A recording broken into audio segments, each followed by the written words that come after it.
Hello, my name is Amelia Terry. I will be doing both questions in the same video, so that way there's one link. So for scenario one, if a student is kind of not frequently as participating and not having his camera on, and if the teacher were to let me know that he's kind of having some issues in the classroom,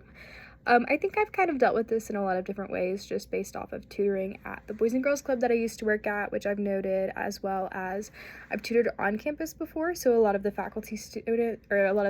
like children and things like that, and usually the best method that I've found that works is to kind of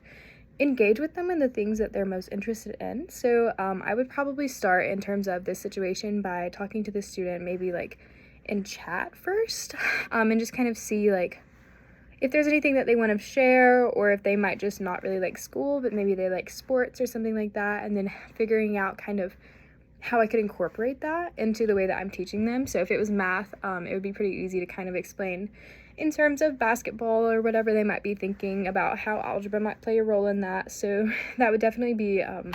my first step. A couple of other things that I would probably do is reach out to you all and see what you recommend, just to make sure that I'm following similar policies, as well as maybe talking to the teacher to see kind of what they might recommend, since they know the student and I only see them in a virtual aspect.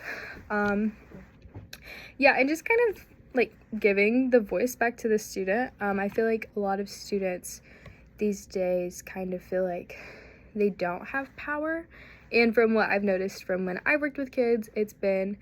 really beneficial for me to kind of put the power back into them and say, like, I know that you're smart, I know that you're very capable of these things, and you might not be interested in this, and you might never want to do it again, and that's completely okay, but let's figure out how we can get you through this right now. And then for scenario two, if I were to be 4 weeks into the system, and if it had been 2 days after I'd asked my trainer for help and I haven't heard back, and I'm teaching first thing in the morning, probably what I'm thinking is that I should have asked sooner. I think it would definitely be part of my plan to kind of look over the topics a few weeks prior to when I'm starting to teach, just to make sure that it's about a topic that I feel completely comfortable in, as well as looking at different YouTube videos to kind of see what works best for me. I know I really like Khan Academy and the Amoeba Sisters whenever it's more science-based, and Crash Course I'm really big on. And then I usually have this kind of understanding that once I'm able to teach it to other students, then I know that I know the material. So I would probably find some of my college friends and kind of explain the material to them in a way that is digestible and see if it makes sense to them.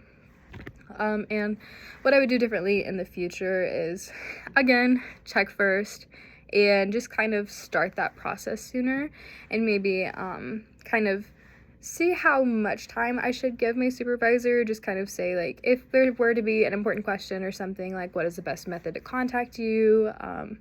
Like, how can we make sure that there is consistent communication between us if something were to come up, and I just want to make sure that I'm doing this correctly. But definitely starting the process sooner would be step number one, and I would also probably go ahead and send a follow-up email and just say, hey, this is what my plan is as of right now. I haven't heard back from you, but this is kind of what I'm thinking. Let me know if you want me to do things differently in the future. So, thank you.